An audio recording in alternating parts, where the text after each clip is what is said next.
Voilà, donc bonjour à tous et bienvenue pour le webinaire sur la thématique précarité euh, et tabac. Donc, nous allons voir aujourd'hui dans le cadre du mois sans tabac.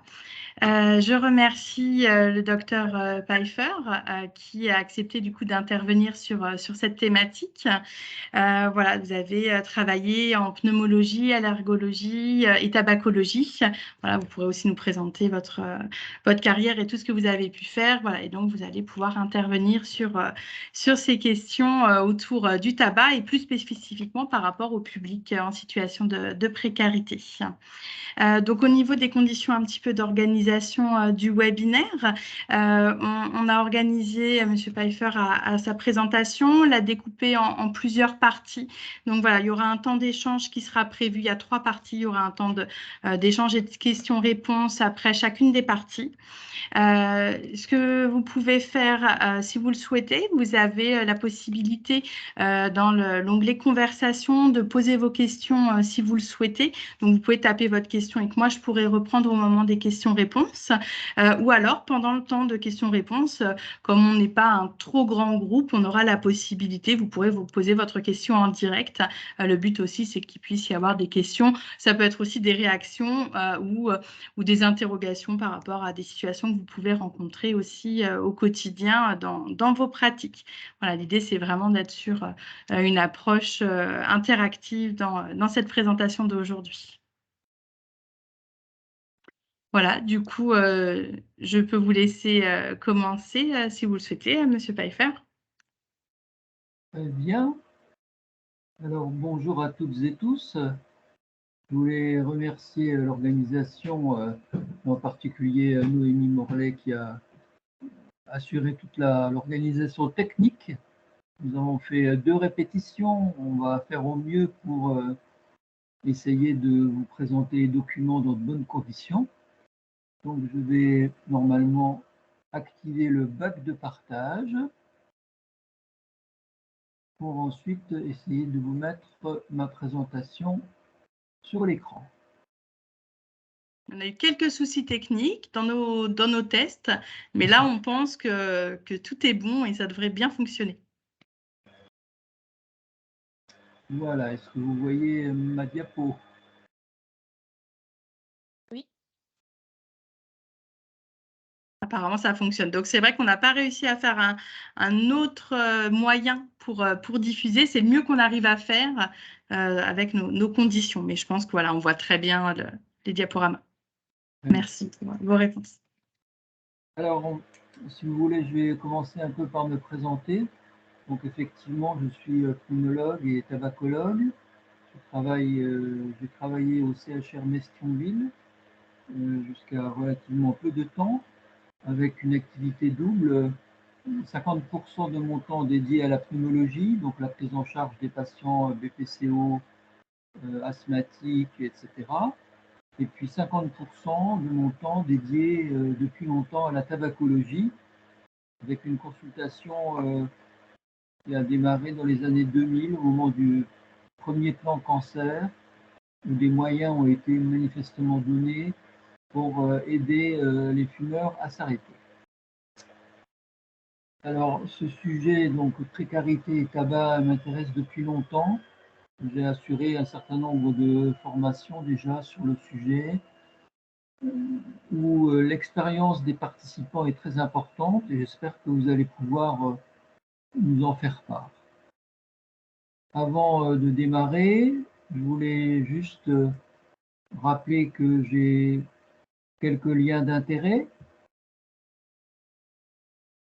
D'une part, des activités avec certains laboratoires de pneumologie et de tabacologie, mais en fait, sur le sujet précarité et tabac, les conflits d'intérêts sont quand même relativement limités, voire inexistants.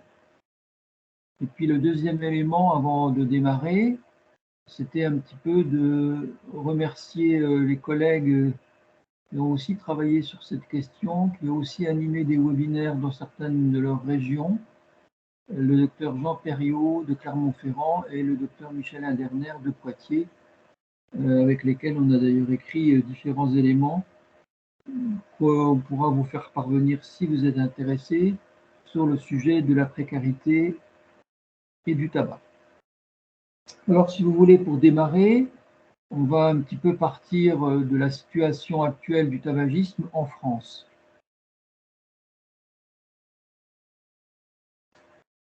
En France, depuis quelques années, heureusement, on voit une baisse du nombre de fumeurs quotidiens, en gros depuis 2016, et on a chaque année au niveau du bulletin épidémiologique hebdomadaire, le BEH, que vous pouvez consulter en texte gratuit sur le site de Santé publique France, les statistiques. Vous voyez que depuis 2014, les dernières statistiques publiées, c'était 2020. Du fait sans doute de la Covid, on n'a pas eu de chiffres en 2021, sont en baisse avec un nombre de fumeurs quotidiens parmi les 18-75 ans qui a baissé de 28,5% en 2014 à 25,5% en 2020.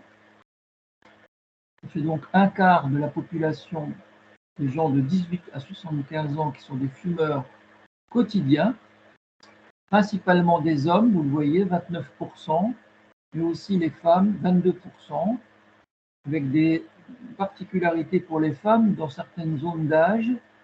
Autour de la cinquantaine, on voit que le nombre de femmes qui diminue est beaucoup moins important.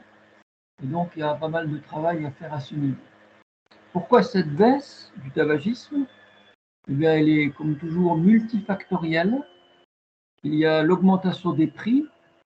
Et vous le savez, pour qu'une augmentation des prix entraîne une baisse du nombre de fumeurs, il faut qu'elle soit importante. Des mini-augmentations ne suffisent pas. Le deuxième élément, c'est le remboursement des substituts et des aides. Depuis quelques années, vous savez que les patchs, les gommes, etc. sont remboursés sur ordonnance. Et vous, on va en reparler, vous savez que beaucoup de personnes peuvent maintenant prescrire ces traitements, beaucoup plus qu'auparavant. Le troisième facteur qui explique la baisse, c'est l'apparition de la cigarette électronique. On en reparlera. Le quatrième facteur, c'est ce qui nous réunit aujourd'hui, c'est le mois sans tabac. Bon, on est déjà avec un recul de plusieurs années qui montre l'évolution de cette campagne annuelle, copiée un petit peu sur le Stop October, qui était au mois d'octobre cette fois-ci, les Anglais qui avaient démarré avec quelques années d'avance. Il y a d'autres mesures comme l'apparition du paquet neutre, c'est-à-dire le paquet de cigarettes sans aucune inscription, sans aucune publicité. Ça a sans doute fait diminuer aussi la prévalence du tabagisme. Alors, 25% en France, par rapport aux autres pays, on n'est pas très bon. Vous voyez qu'en Angleterre, on a 12% de fumeurs quotidiens, aux USA 12%, en Nouvelle-Zélande 13%. Donc on a encore de la marge et on a encore des progrès. Alors ce qui nous appelle aujourd'hui, c'est le problème des patients fumeurs en situation de précarité. Pourquoi ce sujet est important? C'est parce que si on a bien progressé sur le baisse du nombre de fumeurs, au niveau des patients en précarité, manifestement, le travail n'a pas été aussi bon. Vous avez ici ce rapport de la Cour des comptes que vous pouvez consulter aussi, dans lequel il est dit en 2012, la lutte contre le tabagisme a été beaucoup moins efficace parmi les populations précaires. Et donc, c'est un petit peu ce qui nous réunit aujourd'hui, c'est voir ce que l'on va pouvoir faire pour ces fumeurs en situation de précarité. Alors, si vous voulez, en une diapo, je voulais vous rappeler comment on définit aujourd'hui la précarité.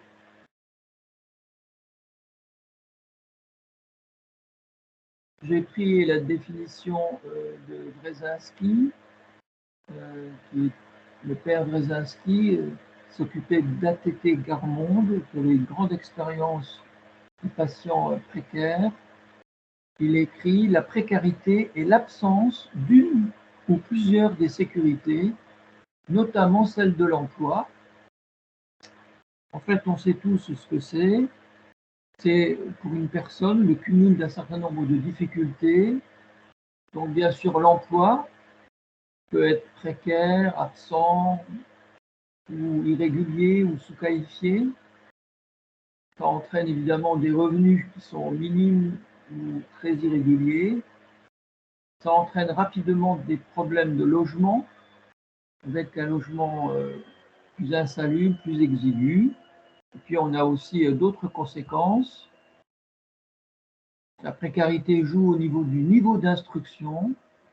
La précarité joue au niveau des liens familiaux ou sociaux, qui sont parfois absents ou parfois plus faibles, mais ce n'est pas obligatoire. Et puis, bien sûr, ça joue un rôle aggravant sur la santé, sur les handicaps. Et bon, à ce niveau-là, je n'en parlerai pas parce que ce n'est pas trop le sujet du webinaire.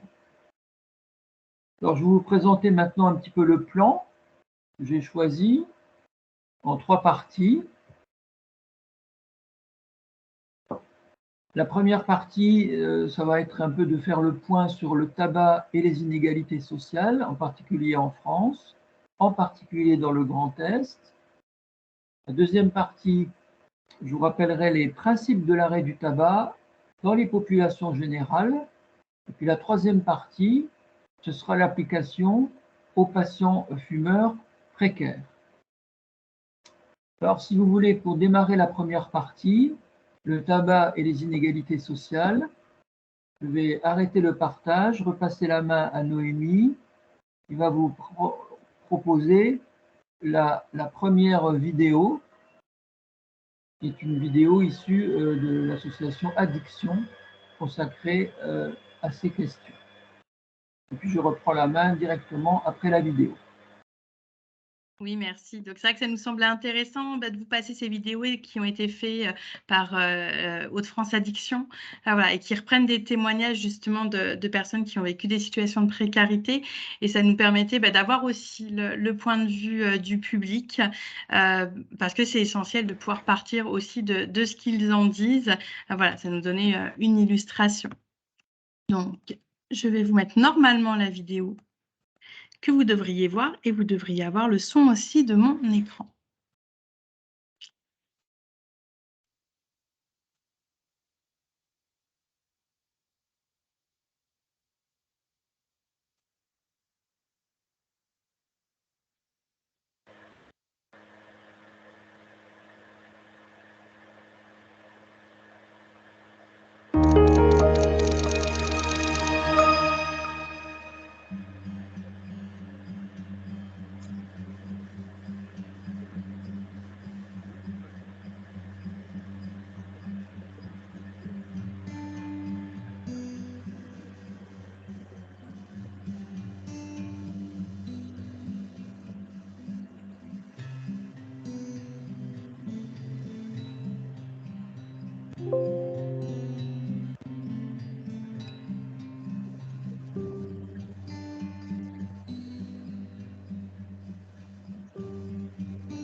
Puis après, je pense qu'avec un certain âge, on va y aller ridicule.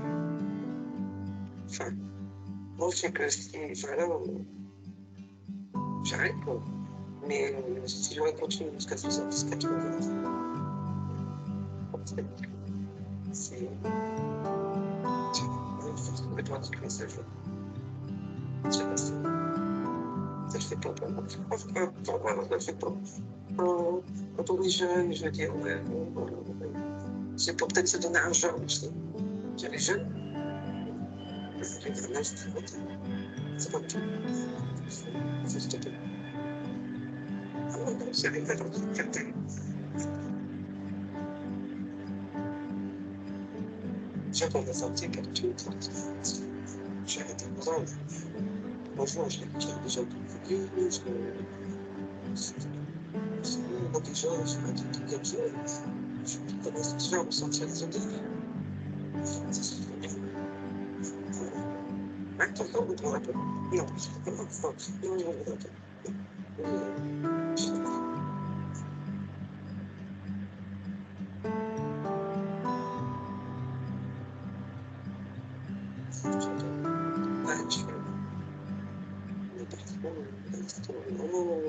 Bon, quand on d'arrêter, je vais décider moi-même. Je demande rien. Je peux avoir la continuer parce que je sais que j'ai de la volonté, je sais que j'arrête de faire ce que je fais. Ça me dit rien, il faut plus, d'arrêter toute seule, donc je peux pas faire. J'ai la volonté. Parce que comme on dit, l'envie, ça dure quoi? Ça dure 2 minutes. Ça dure pas longtemps. Donc, dans 2 minutes, je sais que c'est tout. On n'est pas. C'est quelque chose. Je ne peux pas beaucoup plus, je remonte la réalité. Ça passe. J'ai toujours fait comme ça. Quand on est, ça marche. Après, d'autres jours, c'est pas ça marche. Occuper son cadeau.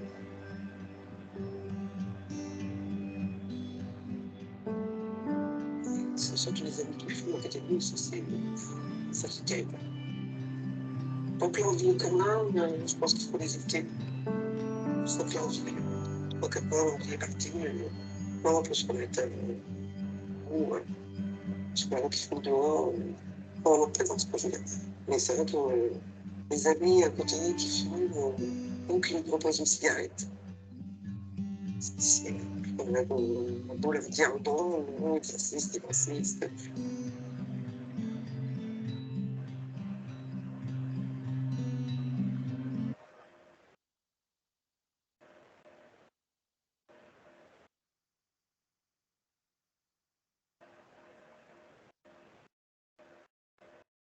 Voilà, du coup, pour le premier témoignage, j'espère que vous avez bien entendu au niveau du son. J'ai mis au maximum. Donc, je ne sais pas si c'était suffisant. Voilà. Dans tous les cas, je pourrais vous retransmettre les liens aussi des vidéos. Voilà, si des personnes qui peuvent les utiliser, ça peut être des outils aussi qui permettent de lancer la discussion aussi avec des groupes. Nous, on s'en sert régulièrement dans ce cadre-là.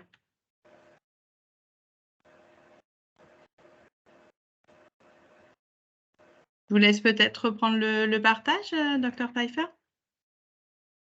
Voilà. Vous voyez mes diapos? Oui, oui. Très bien. Bah, écoutez, le témoignage de Sylvie est intéressant parce qu'il montre un petit peu en pratique les difficultés qu'a cette personne pour arrêter. On reparlera de ça un petit peu dans la troisième partie. Je pense que ça introduisait bien ma première diapo, le tabac, un marqueur social en France et dans les pays aisés. Et de quelle manière? Eh bien, vous le savez, les études, en particulier de Santé publique France, montrent qu'il y a de grandes différences de prévalence du tabac selon les diplômes, selon les revenus et selon que l'on travaille ou qu'on est chômeur. Vous voyez qu'on parle de tercile, c'est-à-dire le tiers qui a les revenus les moins diplômés et celui qui va être le plus fumeur. À l'inverse, ceux qui ont le bac sont nettement moins fumeurs, c'est la courbe du haut. Vous pouvez retrouver cette diapositive dans le travail d'Anne Pasquereau dans le bulletin épidémiologique hebdomadaire. La deuxième courbe, ce sont les revenus, c'est pareil. Vous voyez que les bas revenus fument environ 15 points d'écart de plus que les plus bas revenus, que les revenus les plus élevés. Et puis ensuite, où il y a ceux qui ont un travail, qui fument par rapport à ceux qui ont des professions. Là, il y a une petite inversion sur la diapositive. Quoi qu'il en soit, la prévalence du tabac chez les patients en situation de précarité est nettement plus élevé. Et on va regarder dans le Grand Est ce que ça donne. Bien, le Grand Est, là aussi, vous avez toute une série de statistiques qui montrent qu'il y a, dans notre grande région, Grand Est, 30% des 18-75 ans qui fument quotidiennement.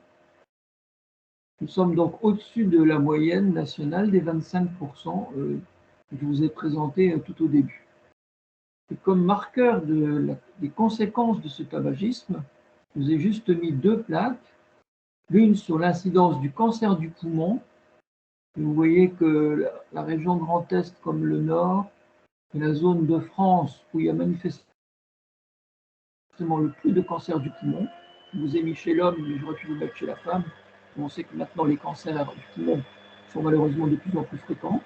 Plus tardif parce que la femme a commencé à fumer plus tard et que c'est une incidence cumulative sur des durées longues,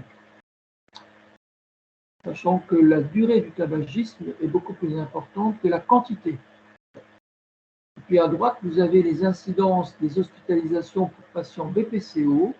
Et là aussi, vous voyez que dans le Grand Est et dans le Nord, dans les Hauts-de-France, c'est là qu'on a manifestement les taux les plus élevés.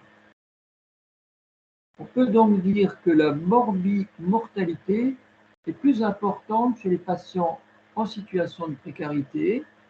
On va le voir sur quelques circonstances.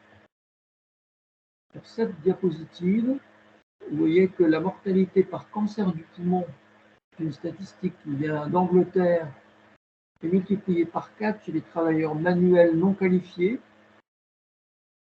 La prévalence de la BPCO, la fameuse bronchite chronique, le nombre de décès par BPCO sont plus fréquents chez les patients précaires. De même, la mortalité par affection cardiaque, trouble des coronaires, est plus importante chez les jeunes précaires. Là, c'est une statistique écossaise. Alors, bien sûr, le problème de la précarité n'explique pas tout, et il expliquerait en gros un tiers des différences de mortalité qui seraient donc liées aux inégalités sociales. Alors, ça commence tôt, parce qu'on va voir que dès l'initiation au tabagisme chez le jeune, on a plus de tabagisme dans les familles plutôt précaires que dans les familles aisées. L'initiation au tabagisme et inégalité sociale, plus de tabagisme dans les familles où les parents sont séparés, plus de tabagisme actif dans les familles moins favorisées, quand il y a beaucoup de membres de la famille qui fument, quand le niveau d'études est bas, et quand il y a autour des jeunes qui démarrent leur tabagisme, il y a un certain nombre d'autres personnes qu'on appelle les pairs, PAIRS, fumeurs. En gros, on dit qu'il y a 15 fois plus de démarrage du tabagisme quand un ado est dans un groupe avec d'autres ados qui fument. Il y a donc tout un travail de prévention à faire dès les petites classes pour éviter le démarrage du tabagisme. Parce que, comme je vous l'ai dit, la toxicité, elle est principalement liée à la durée plus qu'à la quantité. Et donc, plus on démarre tôt, 12 ans, 13 ans, 14 ans, plus les risques pour la santé à long terme vont être importants. Il n'y a pas que le tabagisme actif, mais on a aussi plus de tabagisme passif chez les enfants à leur domicile quand on est dans des familles défavorisées. Alors, comment peut-on expliquer un petit peu cette influence des inégalités sociales? Plusieurs éléments peuvent l'expliquer. Tout d'abord, les conditions de vie des patients en situation de précarité, plus de stress, plus d'ennui, plus de solitude. La fonction socialisante et conviviale de la cigarette qui va particulièrement être recherchée dans ces populations-là. Et on voit donc que la précarité joue un rôle à l'initiation, on l'a vu, mais également dans la progression vers l'usage régulier, puisque les adolescents précaires vont plus rapidement devenir des fumeurs dépendants réguliers. Et ça va aussi jouer un rôle dans le maintien du tabagisme au long cours. Alors, un point très important, c'est le rôle néfaste de la précarité des groupes défavorisés vis-à-vis du cancer. On a une étude en France qui montre dans les groupes socialement défavorisés, les cancers liés au tabac sont en excès de 28% dans les quintiles, c'est-à-dire les sous-groupes défavorisés chez les hommes, et encore pire chez les femmes, de 43% dans les quintiles défavorisés. Donc chez les femmes.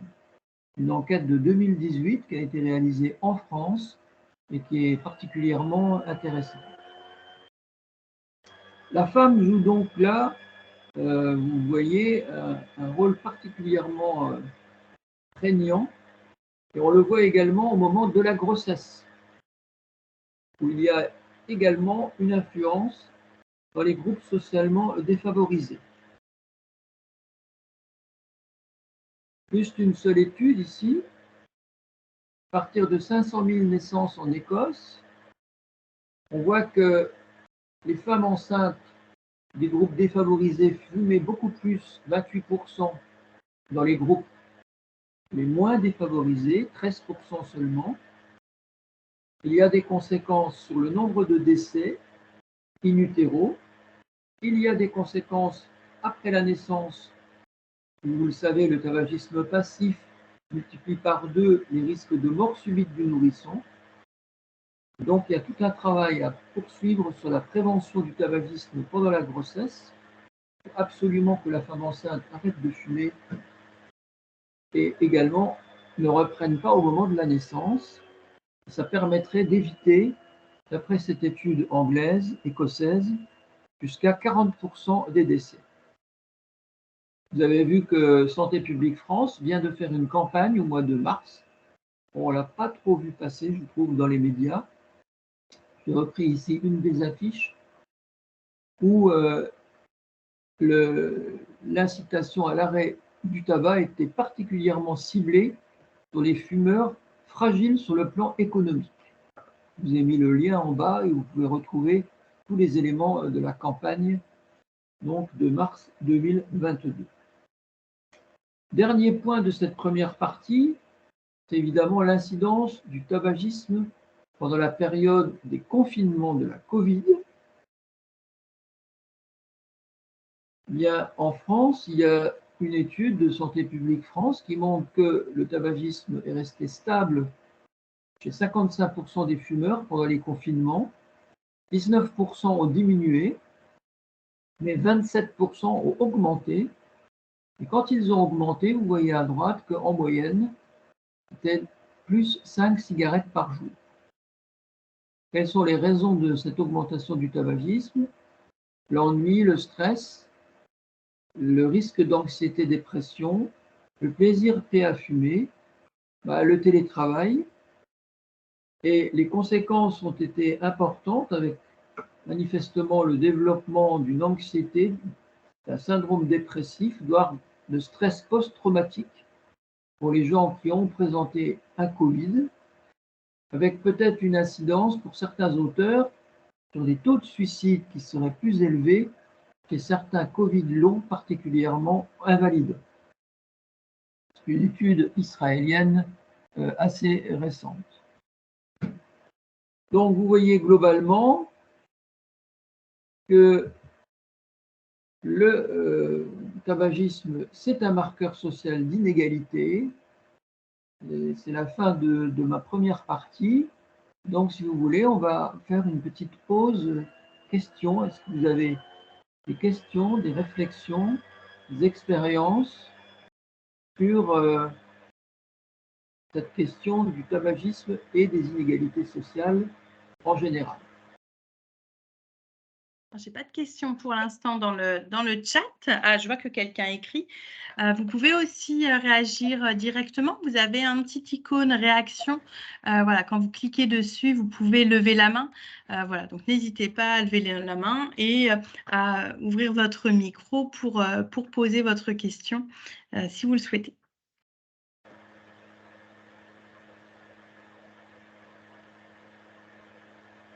En attendant, du coup, les premières questions, moi, je me demandais, docteur Pfeiffer, est-ce que vous, dans l'exercice que vous aviez en tabacologie, est-ce que c'était un public qui venait régulièrement en consultation, les personnes en situation de précarité? Non, c'est de loin pas le public le plus fréquent. C'est même qu'on avait relativement peu de jeunes qui venaient en tabacologie. Mais je pense que dans les centres, dans les XAPA ou dans les CARUD ou dans ces structures-là, je pense qu'il y a plus manifestement de patients précaires qui se rendent. Peut-être aussi dans les associations, peut-être aussi dans les missions locales. Là, on peut peut-être avoir plus de fréquence de personnes dans ces conditions. Dans l'hôpital, il faut venir à l'hôpital, il faut faire la démarche, c'est déjà tout un processus, c'est tout un cheminement qui montre qu'on a déjà bien maturé au niveau de la motivation. Je pense que le médecin traitant est aussi important quand les gens ont accès au médecin traitant, parce qu'on a vu qu'il y a quand même actuellement pas mal de zones de déserts médicaux. Maintenant, il y a tous les centres qui regroupent des gens et dans les centres, là, je pense qu'il y a tout un travail motivationnel à faire, avec un travail en groupe souvent, qui permet à chacun d'expliquer un petit peu ses motivations, ses difficultés, et après, du groupe va émaner, ce que j'ai vu, moi, pour avoir animé certains groupes dans certaines missions locales, c'était assez productif parce que les gens comprenaient qu'il y avait des prises en charge possibles et qu'on pouvait réussir quelque chose, même si on est dans une période où on n'est pas manifestement au mieux de sa situation personnelle. C'est un peu l'intérêt justement du relais des actions Moi sans tabac qui permettent aussi d'aborder le sujet, d'aller vers les différents publics. C'est vrai que nous, on travaille beaucoup sur les différents publics. Les publics vulnérables, c'est un de nos publics prioritaires. Et c'est vrai qu'on travaille beaucoup sur les freins qu'ils peuvent avoir ou les représentations par rapport aux consultations. C'est vrai qu'il y a besoin de beaucoup de réassurance du coup pour qu'ils puissent venir aussi jusqu'à Oui, nous. on va parler dans la troisième partie justement de tous les freins et de toutes les idées reçues que peuvent avoir ces personnes vis-à-vis des aides, du sevrage, sur les dangers, sur la tolérance, sur l'efficacité. Il y a beaucoup d'idées reçues qui méritent d'être justement débattues pour redonner confiance dans les possibilités thérapeutiques. On a beaucoup d'aides validées. On a aussi la cigarette électronique, je pense qu'il y aura des questions là-dessus, on en parlera un petit peu tout à l'heure. On a une question de Marie, du coup, dans le chat, je vais la lire. Est-ce que le fait d'avoir un taux de fumeurs plus élevé dans le Grand Est et dans les régions du Nord-Est est imputable à la proximité des pays où le tabac est accessible à un coût plus faible, ou est-ce que vous pensez qu'il y a d'autres raisons?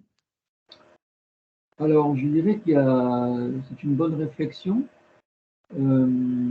J'avais fait un micro-trottoir dans la rue principale de Metz et il y avait une personne sur deux qui avait acheté ses cigarettes au Luxembourg. Une personne sur deux, c'est énorme. Vous avez donc incontestablement dans les régions frontalières beaucoup d'achats qui sont de l'autre côté de la frontière parce que c'est moins cher. Et aussi pour ces personnes en situation de précarité, beaucoup d'achats de tabac roulé. Et moi, j'ai le souvenir de plusieurs personnes qui fumaient du tabac roulé et qui me disaient, moi, je vais au Luxembourg, je m'achète une grosse boîte de tabac roulé, ça me coûte 30 € pour le mois. Donc 1 € par jour. Et c'était l'époque où les substituts nicotiniques n'étaient pas remboursés. Et si vous comptez le prix d'un patch quand il n'était pas remboursé, ben, c'était souvent 1 euro, voire plus. Et donc les gens disaient, moi je ne peux pas me mettre 2 patchs par jour, c'est pas possible. Ça me coûte 2 fois plus cher de mettre mes traitements que d'aller acheter mon tabac pour le mois. Alors, ce n'est pas la seule raison. Dans le Grand Est et dans le Nord, ce sont des régions industrielles. Il y a eu tout un passé d'usines qui ont rejeté des pollutions très très importantes. Alors bon, il y en a moins maintenant et les pollutions ont changé. On est passé des pollutions industrielles type SO2 à des pollutions plus liées aux voitures type NO2, etc. Bon, c'est un autre sujet.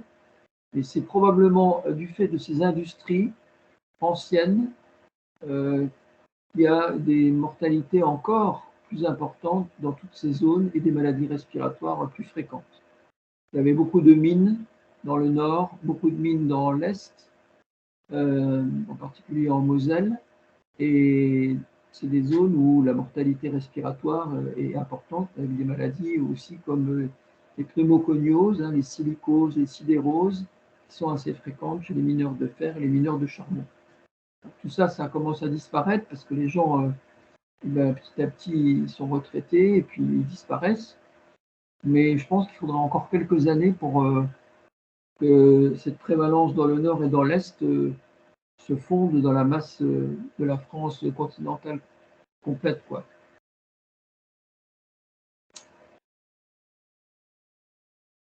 Il n'y a pas d'autres questions. D'accord. Les questions vont venir plus peut-être sur la deuxième partie. Alors, si vous voulez, pour introduire la deuxième partie, je vous laisse mettre en route la vidéo de Walter. Oui, pas de souci. Alors, j'espère. Du coup, ce que je vais faire, parce que j'ai vu que certains, notamment Émilie, voilà, me dit qu'elle n'avait pas entendu le son. Ce que je vais faire, c'est que je vais partager la vidéo, mais je vais aussi vous mettre le lien dans le chat. Comme ça, si pour certaines personnes, ça ne marchait pas directement, vous pouvez le regarder. Dans tous les cas, je vous renverrai les liens des différents documents qu'on aura pu voir. Hop, du coup, déjà, je vous mets le lien s'il y en a qui veulent y aller directement. Donc là, je l'ai partagé dans le chat. Et du coup, je repartage mon écran. Et pourtant, je mets le son au maximum. Toujours quelques soucis techniques.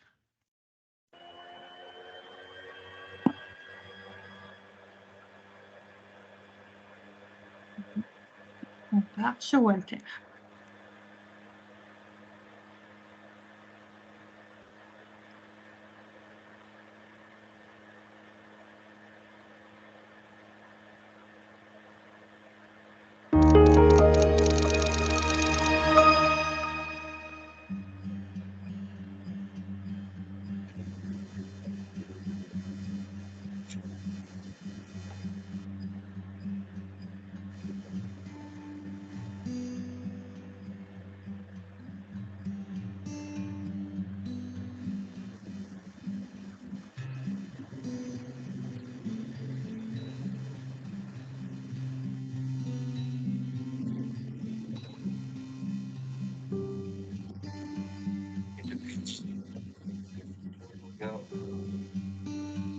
J'ai arrêté de fumer là, parce que je suis là, avec une santé, j'ai un test nucléaire. Je suis plutôt chiant. Donc, il arrive à me dire, je peux pas arrêter.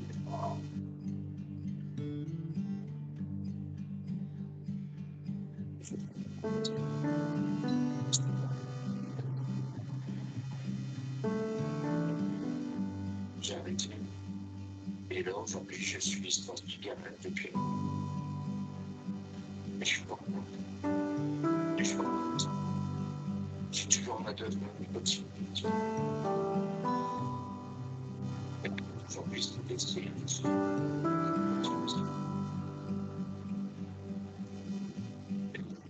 Jamais j'aurais pu voir. J'ai la petite de fumer comme ça. C'est là que ça paraît compliqué. Tout est là. Tout est dans les têtes de France. Et puis en plus, il y a aussi l'argent, il faut être honnête. Les gens qui comptent au prix, tu peux cliquer sur le moment. Je l'ai fait. Du coup, je c'était un petit peu. Bah, il n'y a plus d'histoire de tout ce qui est. Il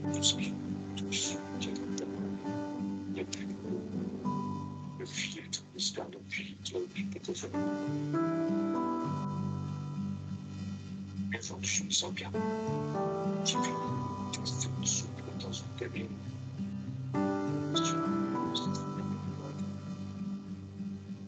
Donc je vois, ça va que c'est pour ça qu'on est peut-être un peu intelligent.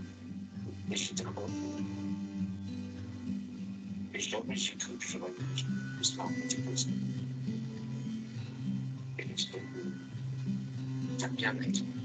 Je me sens plus inspiré, mais je me sens plus loin avec un match, ses cigarettes. Franchement, je me sens beaucoup.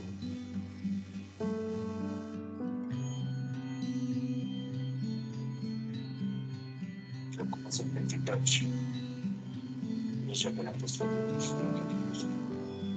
Parce que la sensation que j'avais, je n'étais pas encore décidé. Comme je dis tout à l'heure. Et il y a une chose, c'est surtout une chose, tu vois, aussi. Le fait d'avoir rester toi ça, j'ai appris. Mais je sais quand je travaillais, j'étais chef d'équipe, tout de suite, on aurait comme chantier. Moi, j'avais tendance à une cigarette, c'est le geste aussi. Le fait de m'en douter, bon, bah, déjà, le geste, c'est un peu. Et même un peu tard, genre aujourd'hui, je vois pas beaucoup, c'est, je suis dans d'autres groupes, de plus en plus, je commence à. Non, franchement, je suis bien. Je me sens plus partout, je me sens pas bon. Ça, c'est clair.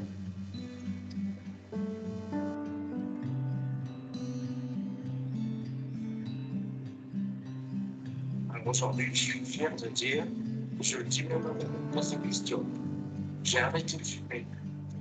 D'ailleurs, ça se voit quand on a fumé. Ça.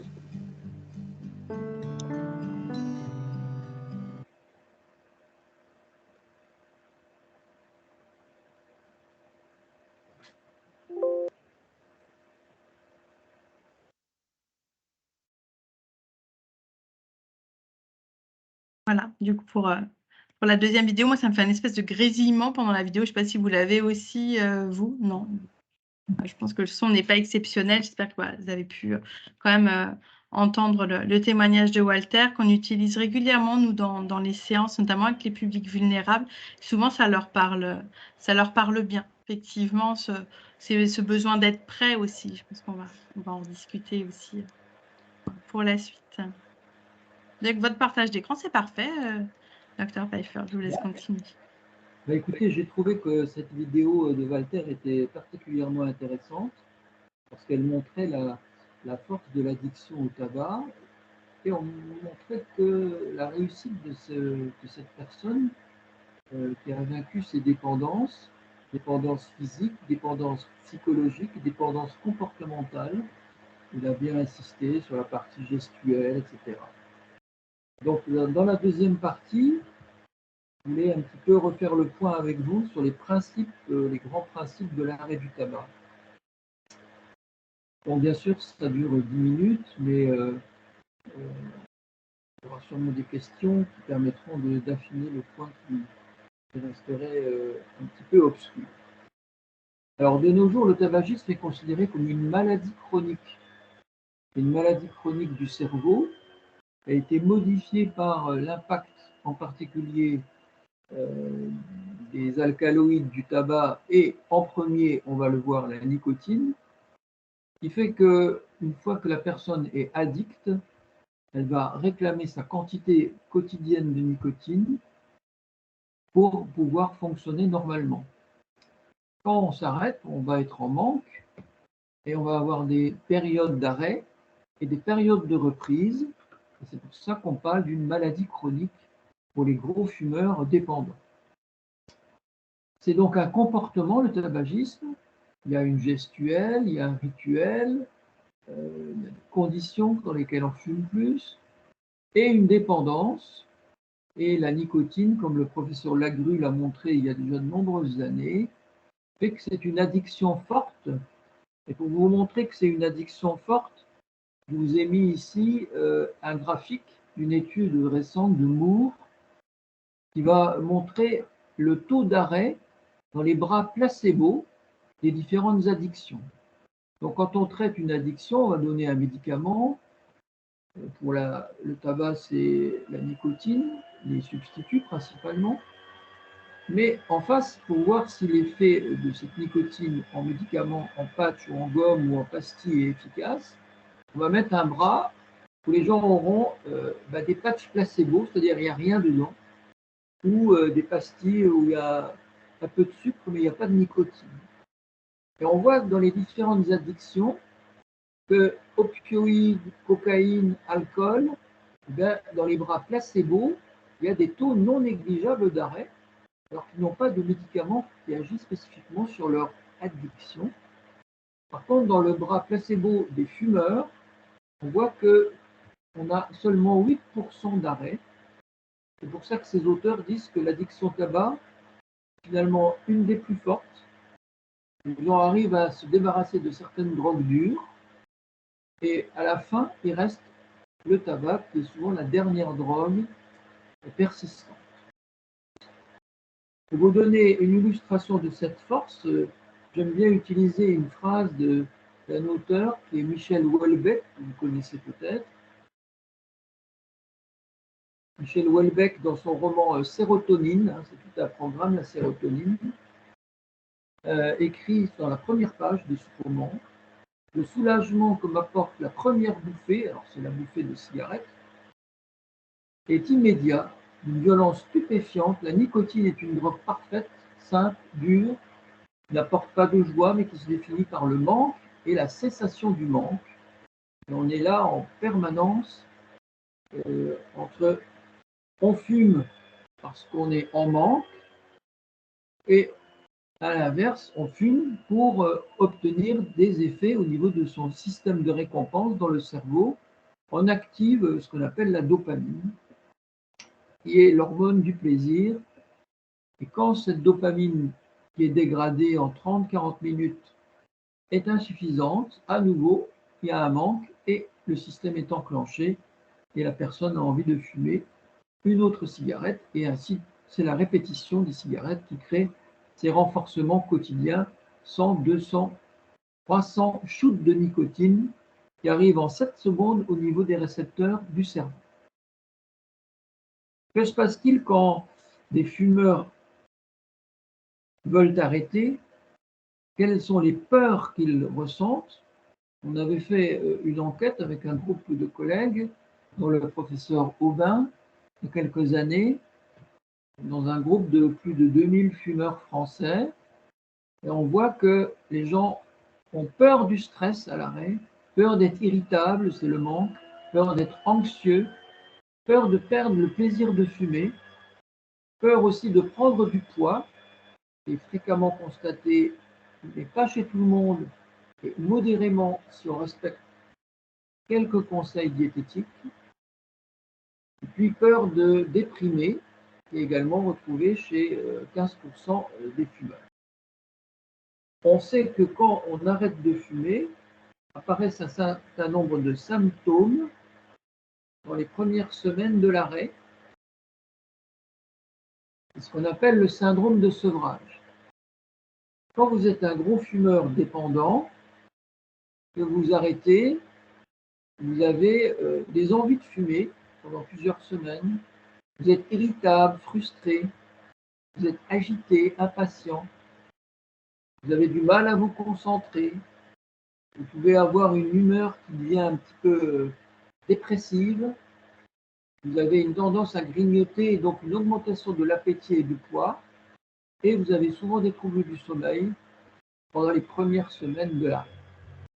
Alors il faut bien expliquer ces symptômes de sevrage à la personne qui arrête pour qu'elle puisse les repérer, et on va voir un peu quelles pistes on peut lui proposer pour que ça se passe au mieux. Alors bien sûr, dans la population générale, il y a beaucoup d'arrêts qui sont des arrêts spontanés, sont des arrêts sans aucune aide. C'est-à-dire que les gens décident un jour, à la suite d'un pari, à la suite d'une date anniversaire, finalement, j'arrête de fumer. Et il y en a un certain nombre qui réussissent. Et là, vous avez deux grandes écoles. Vous avez ceux qui sont plutôt optimistes et ceux qui sont plutôt pessimistes.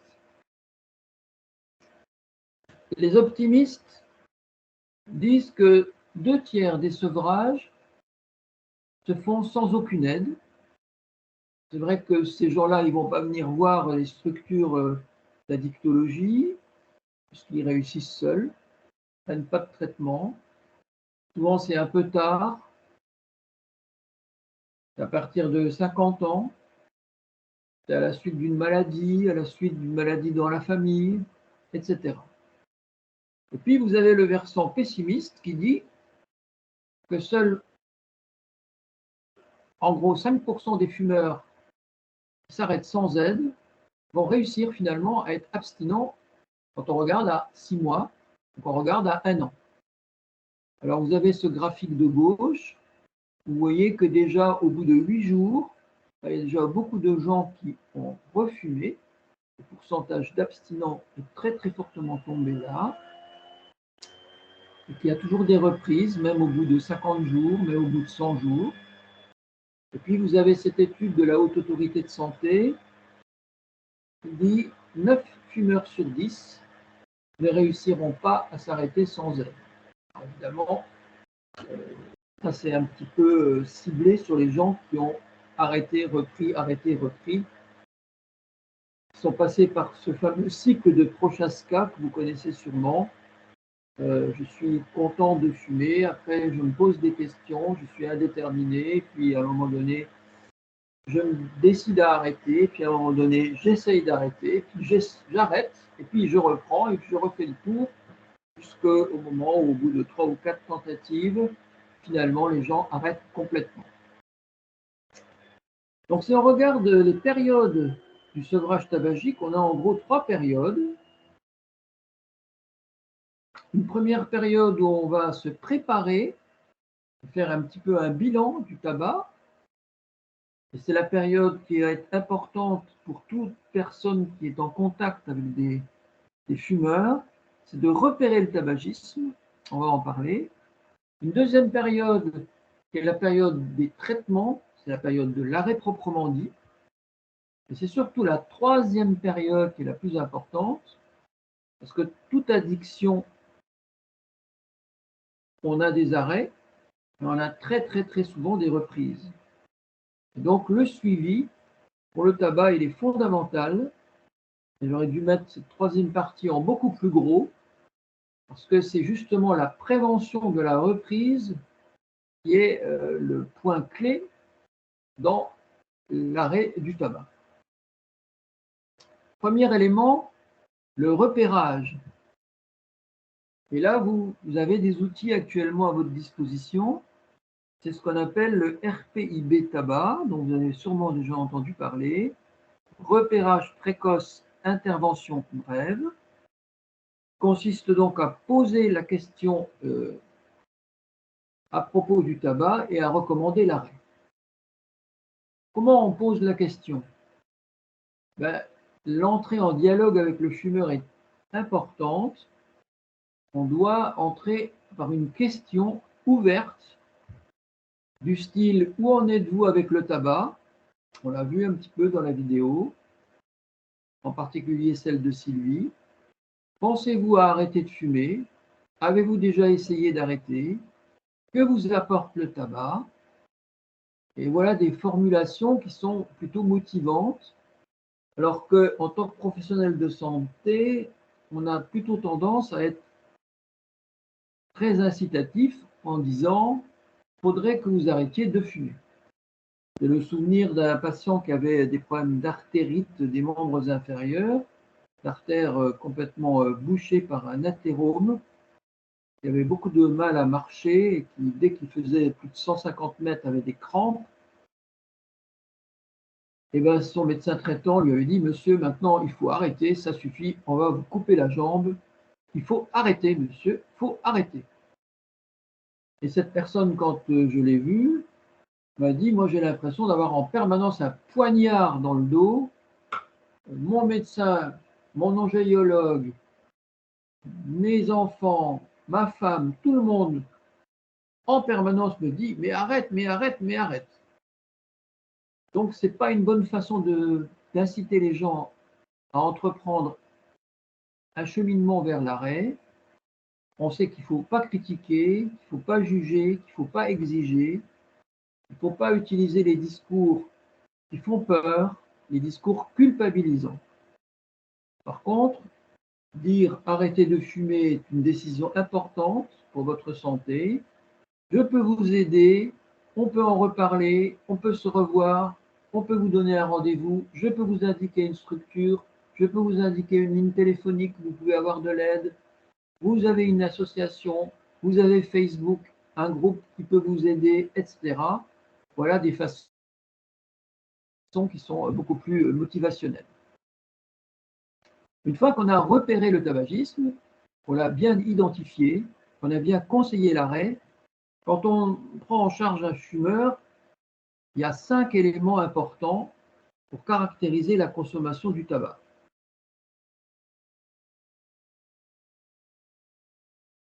Premier élément, à gauche ici, évaluer la dépendance. On le fait essentiellement par le fameux test de Fagerström, 6 questions ou 2 questions. En tabacologie, on utilise également un petit appareil qui est le CO-testeur, qui mesure le CO, l'oxyde de carbone. Plus le CO est élevé, plus la personne a inhalé fortement la cigarette. Deuxième élément absolument à savoir, est-ce qu'il y a un passé anxio-dépressif ou est-ce qu'il y a de l'anxiété ou de la dépression chez cette personne? Il faut le savoir dès le départ parce que ça va être à surveiller au cours du sevrage et adapter les traitements. Troisième élément, est-ce qu'il y a d'autres addictions? Quatrième élément, l'élément nutritionnel, c'est le poids. Est-ce que c'est une personne qui a tendance à prendre du poids? Est-ce que c'est une personne qui fait de l'exercice régulier? Et puis, vous voyez, le cinquième élément, celui qui nous rassemble aujourd'hui, c'est rechercher une précarité socio-économique. Parce qu'on va le voir dans la troisième partie, ça rend le sevrage parfois plus difficile. Donc, 5 éléments: dépendance, anxiété, dépression, autre addiction, nutrition, précarité. À partir de là, on évalue la motivation à l'arrêt et on a des sujets qui sont soit pas du tout prêts à l'arrêt, et on va essayer de les motiver par des techniques qu'on appelle l'entretien motivationnel, dont vous avez peut-être entendu parler. On va voir dans un instant de quoi il s'agit. Vous avez des gens qui sont prêts à réduire. On reparlera de la réduction du tabagisme. C'est une bonne façon de rentrer dans un cheminement vers l'arrêt. Et puis, il y a la troisième technique qui est quelqu'un qui serait prêt et qui serait à ce moment-là intéressé par une prise en charge. Si on n'est pas prêt, il faut motiver les gens. Comment les motiver? L'entretien motivationnel. L'entretien motivationnel, c'est une technique de communication qui s'apprend. Il y a des formations. Si vous êtes intéressé, renseignez-vous ici auprès de l'AFDEM, Association française de l'entretien motivationnel. On pose des questions ouvertes. Donc, où en êtes-vous avec le tabac? Et pas vous fumez combien, la première à quelle heure, la deuxième à quelle heure, etc. Reformuler, ça veut dire redire ce que la personne vous a expliqué d'une autre façon, de manière à ce que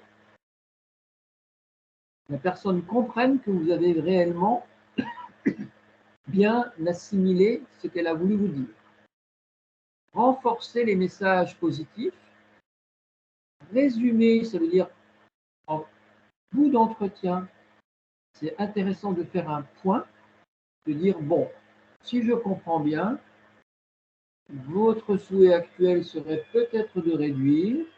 On va en réfléchir et voir quel traitement on peut éventuellement vous proposer pour que vous réduisiez plus facilement. Première étape vers l'arrêt complet. Et puis recontextualiser, ça veut dire, bon, pour vous, dans vos conditions actuelles, dans les difficultés que vous avez, votre projet c'est tel élément et on va s'en occuper. Pour cela, il faut, comme toute relation d'aide, exprimer de l'empathie. Je n'insiste pas, c'est un autre sujet. Développer la discordance, ça veut dire voir dans ce que dit cette personne les idées reçues ou les éléments discordants sur lesquels on peut travailler. Rouler avec la résistance, ça veut dire ne pas vouloir le convaincre à tout prix, ne pas jouer à l'expert. Cette personne est totalement persuadée d'un sujet, il faudra y aller très progressivement pour faire évoluer son idée et surtout pas casser le système, sinon vous avez une opposition et aucune adhésion à votre projet. Et donc soutenir l'auto-efficacité. Ah, c'est bien, je vois que vous avez passé de 25 cigarettes à 20, c'est déjà un progrès. On va continuer dans ce sens. Donc, si vous voulez, on est dans un esprit collaboratif plutôt que dans quelque chose qui se prescrit du haut vers le bas. À partir de là, au moment de la période d'arrêt, on va se servir des aides actuellement recommandées par la Haute Autorité de Santé. Donc, je vous les rappelle, vous les connaissez. En première ligne, les substituts nicotiniques. On va en reparler. Vous savez qu'il y a les patchs, les pastilles, les gommes, le spray buccal. L'abstinence, grâce à ces substituts nicotiniques, est multipliée par 2, voire par 3, par rapport au placebo, si on associe le patch et les formes orales, c'est-à-dire patch en traitement de fond et forme orale, pastilles, gomme, à la demande, à utiliser en cas d'envie de fumer. En première ligne, la HAS propose également les thérapies cognitivo-comportementales. On pourra en reparler si ça vous intéresse. Réalisées habituellement par des psychologues dans des centres un peu spécialisés, qui également multiplient par 2 les taux de sevrage. En deuxième ligne et beaucoup moins utilisé, le Champix n'est pas disponible actuellement, ou le Ziban. 2 mots sur l'acupuncture ou l'hypnose, considérée comme inefficace par la HAS, mais tolérée. Et enfin, la vape ou la cigarette électronique n'est pas validée, mais qui est utile à condition de se faire sous certaines conditions. Et on va en reparler dans un instant. Alors, comme c'est surtout les substituts nicotiniques qui vont pouvoir être utilisés, rappeler les conditions de prescription, mais je pense que vous les connaissez, des substituts nicotiniques. Premier élément, le patch doit être changé d'emplacement tous les jours pour éviter l'irritation cutanée. Chez certains gros fumeurs qui fument 40, 50 cigarettes par jour, on utilise parfois plusieurs patchs. Il y a des patchs 21, des patchs 14, des patchs 7. Les formes orales, on a toute une série de possibilités. Les éléments sur lesquels il faut insister, c'est que les gommes ou les pastilles doivent être utilisées lentement dans la bouche. C'est dans la bouche que ça s'absorbe la nicotine, c'est pas dans l'estomac. Au contraire, si on en avale trop, c'est irritant, ça brûle. Le spray buccal est intéressant, c'est ce que vous avez ici à droite, mais il faut pulvériser une bouffée dans l'intérieur de la joue, latéralement, et la personne ne doit pas avaler ou inhaler au moment où elle pulvérise ce spray de nicotine. Le point important, je vous l'ai déjà dit, c'est d'associer le patch traitement de fond forme orale, traitement à la demande, du manque, et en quantité suffisante. Alors, il n'y a pas de contre-indication des substituts nicotiniques. Grosso modo, on peut les utiliser dans tous les cas, même pendant la grossesse, même chez les cardiaques au bout de quelques jours d'infarctus, dès que tout est stabilisé. La durée de traitement minimale est de 5 semaines. Souvent, les gens arrêtent trop vite. Et quand vous avez un patient qui est BPCO, qui a fumé pendant 30 ans, et bien souvent, il faut une durée plus longue. Il faut 3 mois, 4 mois, 5 mois de patch à dose descendante et on diminue par palier toutes les 3 à 4 semaines. Et enfin, le point le plus important, c'est le remboursement, à condition d'avoir une ordonnance d'un médecin, d'une sage-femme, d'un médecin du travail, d'un dentiste, d'une infirmière, d'un kiné, en sachant que certaines gammes peuvent être transitoirement déremboursées. C'est pour ça que je conseille toujours d'aller sur le site de amélie.fr pour voir à la période actuelle quel substitut est réellement remboursé. La plupart le sont tout le temps, mais il vaut mieux vérifier. Donc voilà les points importants. Le patch, c'est le traitement de fond qui va amener 70-80% de la nicotine de la cigarette. Les formes orales, c'est quand le sujet a envie de fumer, il va prendre une pastille ou mastiquer une gomme très lentement, 20-30 minutes pour une gomme ou une pastille. Remboursement dans les conditions que je viens de vous indiquer. La question, c'est combien faut-il donner de substituts? Eh bien, en gros, retenez qu'une cigarette, c'est 1 mg de nicotine, c'est 1 mg de substitut. Donc, un fumeur de 20 cigarettes par jour, un paquet, c'est en gros un patch 21. Le surdosage, il est rare. Ça serait quand une personne aurait la bouche pâteuse, des troubles digestifs, des palpitations, des maux de tête, des troubles du sommeil. Le sous-dosage est beaucoup plus fréquent, avec des envies de fumer, des troubles de l'humeur, là aussi de l'insomnie, surtout de l'irritabilité, un manque et des troubles de concentration. Donc le bon dosage va pouvoir être trouvé en ajustant les doses dès la première semaine. Et comme dans les populations en situation de précarité, on a beaucoup de personnes qui utilisent des cigarettes roulées, il faut savoir qu'il faut doubler les doses de substituts parce que les roulés dégagent plus de nicotine, dégagent plus de goudron, plus de CO. Et donc, pour substituer, il faut utiliser des doses plus fortes. On a vu le repérage du tabac avec le bilan initial, on a vu les aides.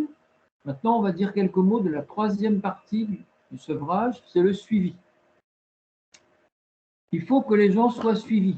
Alors, ça peut être des semaines au début, 2 fois par mois, et ensuite tous les mois. Ça peut être dans des groupes. C'est intéressant de monter des groupes de sevrage, dans des centres d'hébergement ou des centres où sont pris en charge des patients précaires, ou d'avoir des entretiens en face-face, ou d'avoir des lignes téléphoniques. Et là, je recommande le 3989, qui est la ligne tabac info service, où les personnes peuvent gratuitement être suivies et avoir des rendez-vous avec des tabacologues qui peuvent leur donner des conseils au fur et à mesure du suivi. Toute personne susceptible qui a été formée peut aider à ce suivi. Bien sûr, les médecins traitants, les sages-femmes, les pharmaciens, les infirmières, les diététiciennes, les psychologues, les tabacologues, tout professionnel de santé, les kinés, toute personne dans une association qui a été sensibilisée, qui a une expérience, qui peut aider. Vous voyez ici à droite Facebook, il y a un groupe très actif qui s'appelle Je ne fume plus, Je ne fume pas, plus de 3000 fumeurs qui donnent leur expérience avec possibilité d'interaction. Et le suivi va nécessiter d'être actif sur les traitements adapter leur dose, adapter les durées, voir s'ils sont bien supportés, travailler sur la gestion du stress.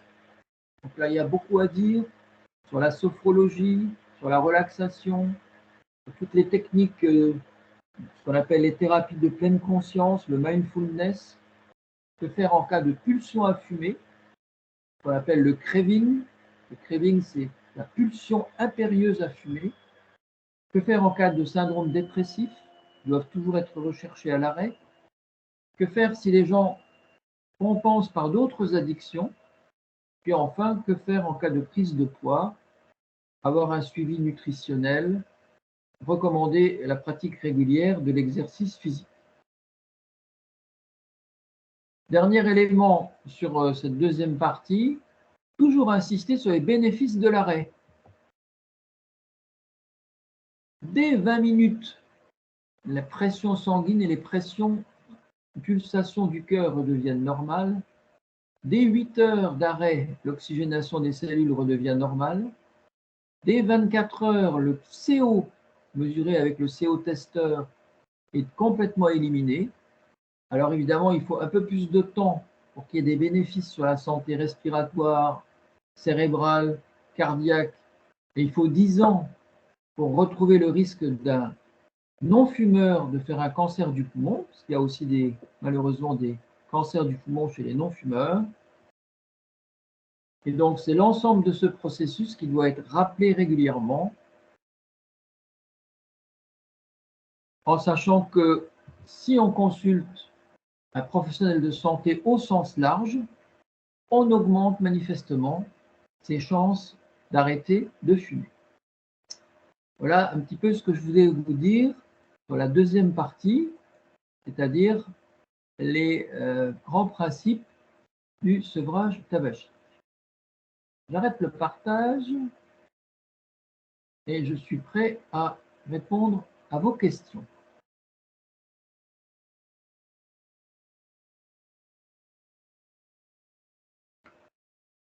Pour l'instant, je n'ai pas vu de questions dans le chat. J'ai eu quelques petits problèmes de connexion. J'ai disparu à un moment. Je n'avais plus de réseau. Je suis revenue. C'est moi qui avais disparu? Non. Vous, apparemment, c'était tout bon. Moi, je n'avais plus de réseau. Mais vous, c'était tout bon. Oui. D'accord. Est-ce que vous avez des expériences particulières de difficultés du sevrage, de l'utilisation des substituts nicotiniques, de recours à d'autres, entre guillemets, méthodes d'arrêt? Est-ce que vous utilisez l'acupuncture? Est-ce que vous utilisez l'hypnose? Est-ce que vous avez des questions particulières là-dessus?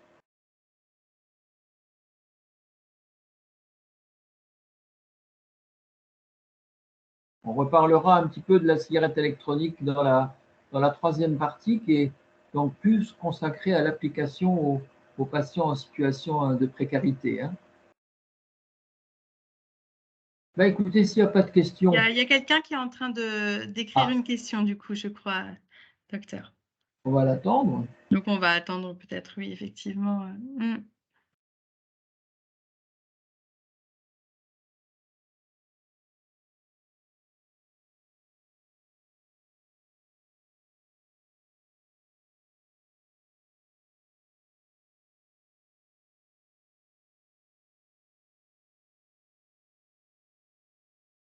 On peut entendre parfois la notion de plus on va essayer d'arrêter de fumer, plus on va y arriver. Qu'est-ce que vous en pensez, vous, par rapport à ça?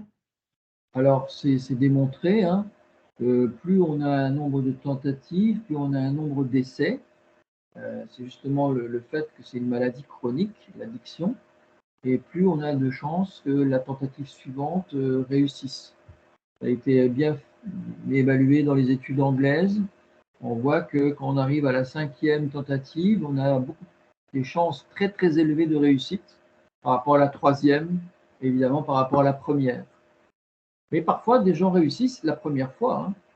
Donc, c'est très très personne dépendante, en sachant que pour les patients en situation de précarité, on va voir qu'ils ont quelques handicaps sur l'arrêt. Si vous voulez, on va Alors, du coup, j'avais la question de Marie, du coup. L'utilisation concomitante des cigarettes électroniques avec nicotine est-elle à éviter? Ben, écoutez, je répondrai tout à l'heure puisque j'ai mis une diapo sur la cigarette électronique. Donc, je garde la question. Si vous voulez, on peut lancer la 3e vidéo. Je crois que c'était Philippe. Oui, c'est ça.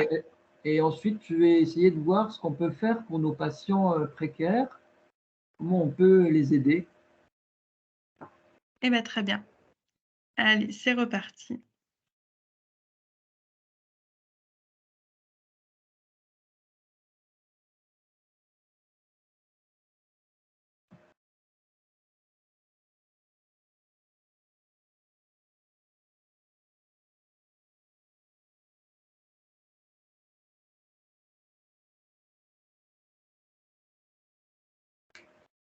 Je reprends parce que je crois que j'ai oublié de partager le son.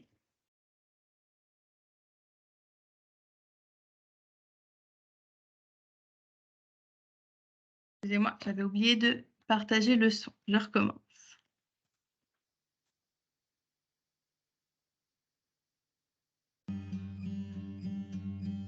Entre les chewing-gums et les patchs, c'est ce que j'ai chez moi actuellement, mais que je n'ai pas encore consommé. Parce que je suis pas prêt. Je suis pas prêt. Je m'appelle Philippe, j'ai 50 ans. Je suis éducateur spécialisé, demandeur d'emploi, divorcé, 2 enfants. Voilà.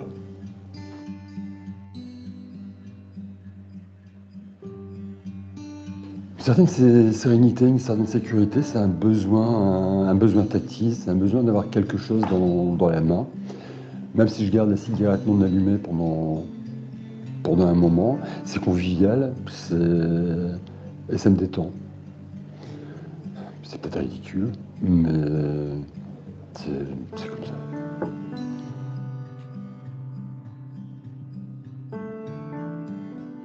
C'est pas la bonne période. Il faudrait que ce soit serein chez moi, et en ce moment, c'est pas très serein. Alors, la cigarette me permet de décompenser.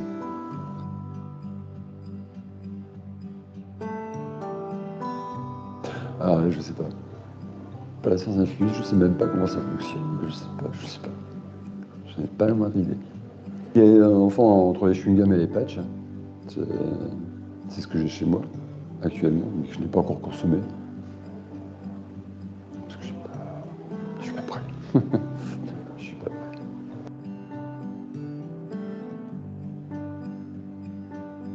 Non.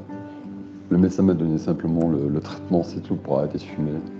La campagne, je l'ai appris par la caisse primaire d'assurance maladie qui m'a donné. Voilà. J'ai vu mon médecin. Mais c'est toujours là. Ça bouge pas. Je l'ai pas encore utilisé.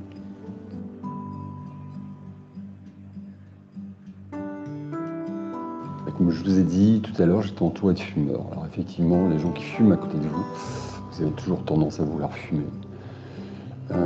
J'ai résisté 2 mois, 2 ou 3 mois, je ne sais plus exactement, mais je vais bien, c'était pas mal. Mais après, ça a foiré. Ça a foiré.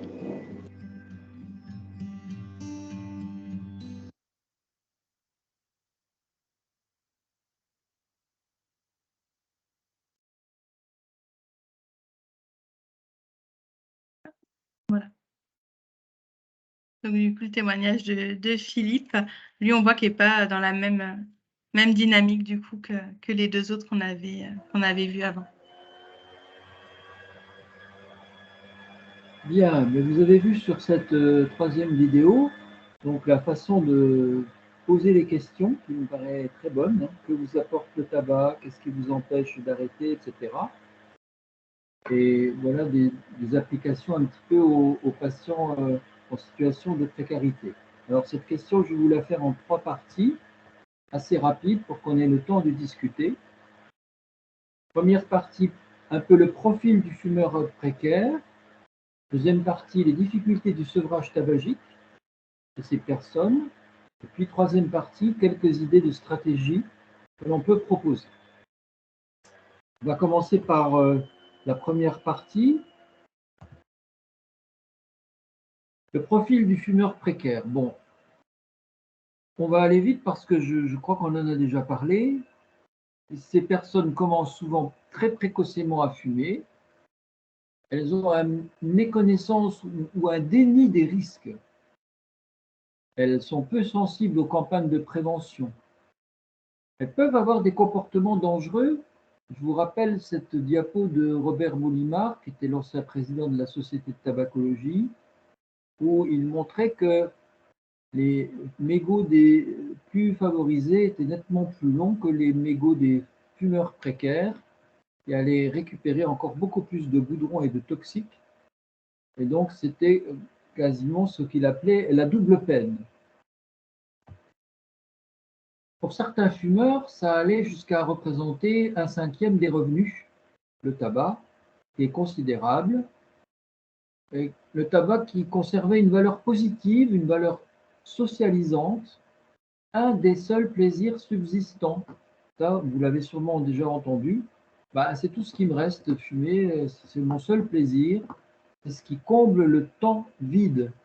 Et là, il y a tout un chapitre sur le temps chez les personnes en situation de précarité qui mérite d'être analysé. Ces personnes fument souvent plus que la moyenne, ont des dépendances plus fortes que la moyenne, ont plus souvent des problèmes d'anxiété, dépression et ont aussi plus souvent des co-addictions, en particulier la consommation d'alcool. Alors les difficultés que l'on va avoir, c'est que ces gens-là pensent qu'ils ne sont pas dans une position favorable.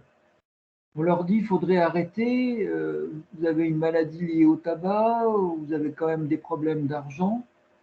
Et on leur dit maintenant, en plus, il faut arrêter le tabac.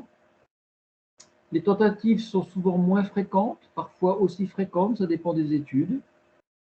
Mais il y a quand même globalement plus d'échecs.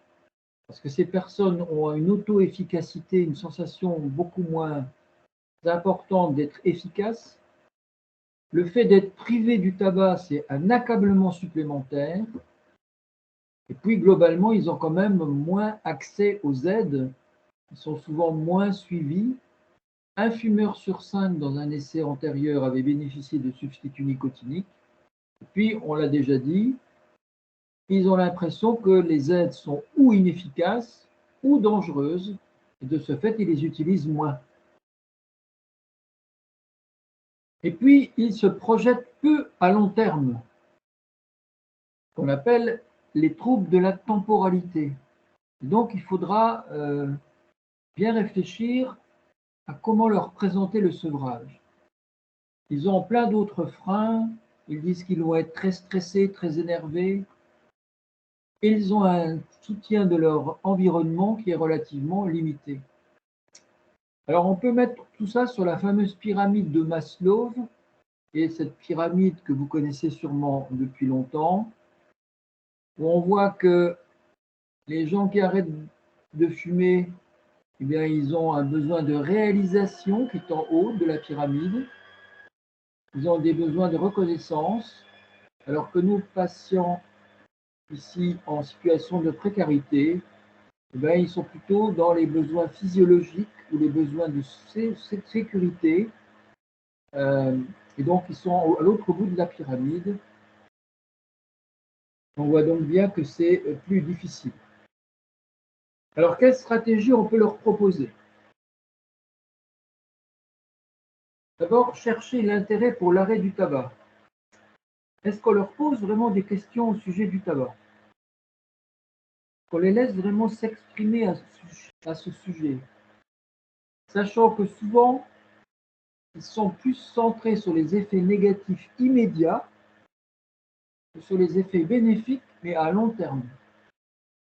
Alors heureusement, il y a des moments particuliers qu'on appelle les teachable moments, où on va plus être focalisé sur le tabac.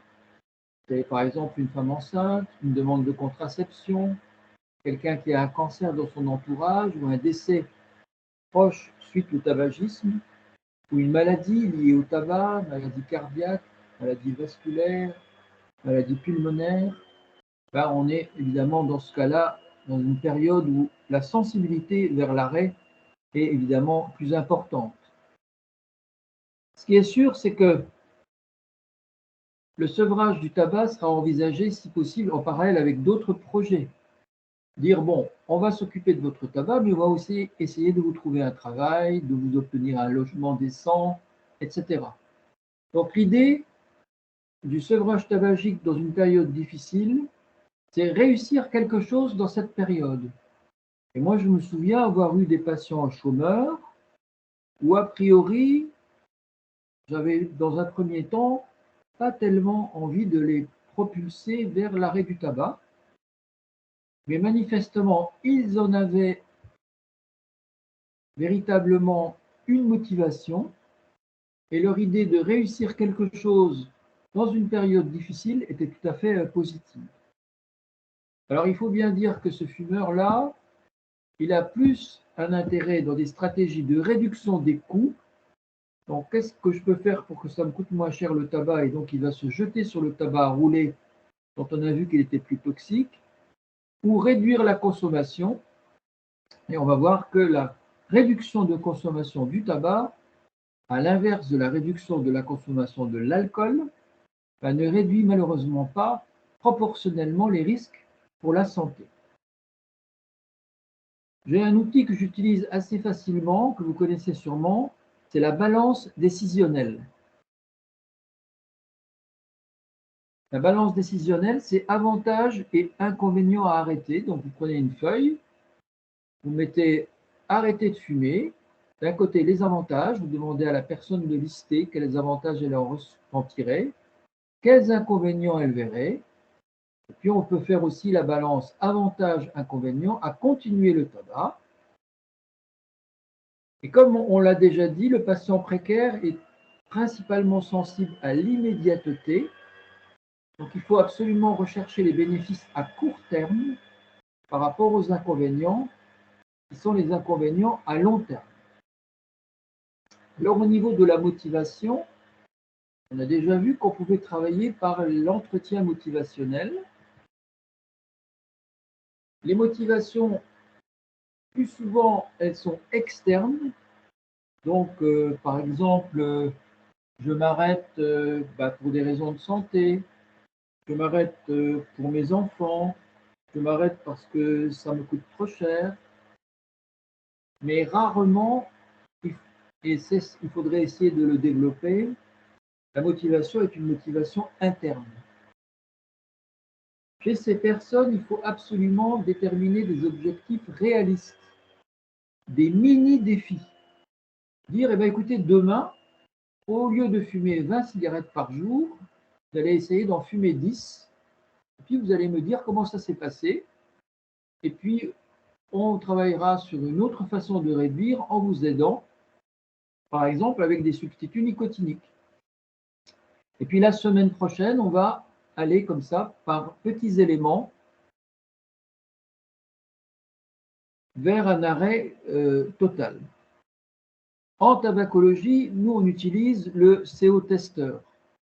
C'est ce petit appareil qui mesure le CO expiré, qui en fait est proportionnel à la quantité de tabac inhalé. En tabacologie, on voit souvent que les patchs, les pastilles sont sous-dosées et insuffisamment prescrites sur une durée suffisante. En tabacologie, on voit que souvent, les gens ne sont pas dans un réseau d'aide et ne connaissent pas encore le 3989, la fameuse ligne Tabac Info Service. Et une fois qu'on a pris rendez-vous, permet d'être rappelé à un horaire précis sur rendez-vous et d'être suivi par des gens compétents qui peuvent vous donner des conseils vers l'arrêt. Les aides marchent chez les fumeurs précaires comme elles marchent chez tout fumeur. Les TCC, ça marche. Les substituts, ça marche. Les réseaux, les lignes téléphoniques, ça marche. Il y a même eu des études où on paye les fumeurs, par exemple des femmes enceintes, pour qu'elles s'arrêtent. On leur donne des bons d'achat, des études dans certains pays, en Angleterre, en Scandinavie, des bons d'achat pour aller faire des courses. si elles arrêtent de fumer, on vérifie qu'elles s'arrêtent avec le CO et avec éventuellement des dosages de nicotine dans les urines, la cotinine, et on voit que ça marche. Il y a des projets spécifiques qui ont été proposés. Je vous mets ici le projet TAPREOSI. TAPREOSI, c'est tabac, précarité, évaluation opérationnelle et stratégie d'intervention. Vous le trouvez sur le site de la Fédération Addiction et vous avez là les différents éléments et vous pouvez télécharger des outils qui peuvent vous aider à mieux prendre en charge l'accompagnement au changement après avoir engagé le dialogue avec des outils, un travail réalisé avec des professionnels de santé de tous bords dans des associations et que j'ai trouvé particulièrement intéressant.